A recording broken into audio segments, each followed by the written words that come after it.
भैया कार्तिक में पुण्य नहाय हो राउत नहाय गोरस में संगी गली मजा पर मजा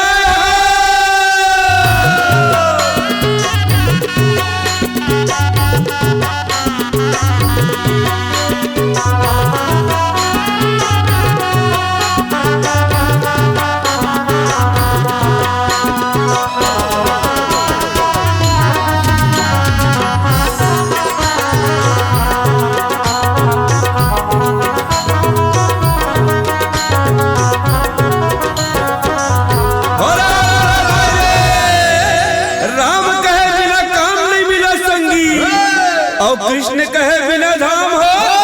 काम धाम वाला पाला है ता बोलो कृष्ण बलराम हो।